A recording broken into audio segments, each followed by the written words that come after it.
కొమరంభీం జిల్లా రెబ్బెన మండలంలోని గంగాపూర్ శ్రీ వెంకటేశ్వర స్వామి ఆలయానికి ఓ ప్రత్యేకత ఉంది. తిరుమల శ్రీవారిని దర్శించుకోలేని భక్తుల కోసం ఆ స్వామివారే స్వయంగా ఇక్కడ వెలిశారని ప్రతీతి. మాఘ పౌర్ణమి రోజున సప్తగిరుల్లో ఉన్న శ్రీ వెంకటేశ్వర స్వామివారు భక్తుల కోసం గంగాపూర్లో దర్శనమిస్తారని ప్రగాఢ నమ్మకం. ఈ నమ్మకానికి బలం చేకూరేలా కథనాలు కూడా ఉన్నాయి.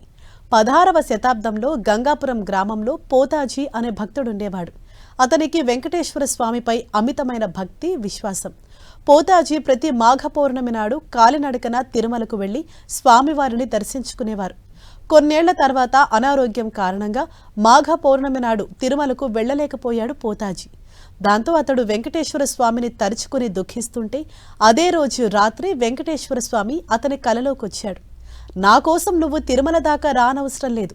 గ్రామానికి సమీపంలో ఉన్న కొండ ముందు భాగం తవ్వితే నీకక్కడ విగ్రహ రూపంలో దర్శనమిస్తానని చెప్పి అంతర్ధానమయ్యాడట.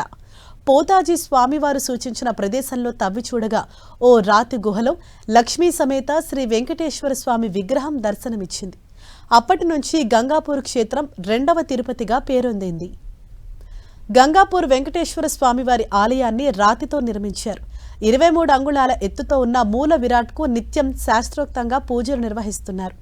గర్భాలయంలో స్వామివారి విగ్రహానికి ఇరువైపులా 12 మంది యోగస్నాలీనులైన మహర్షుల విగ్రహాలు ఉన్నాయి. ఆలయం చుట్టూ దశావతారాలు, స్వామివారి సేవ చేస్తున్న స్త్రీమూర్తుల బొమ్మలు ఉంటాయి. మహాభక్తుడైన పోతాజీ సమాధి నేటికి దేవాలయానికి ముందు భాగాన ఉంది.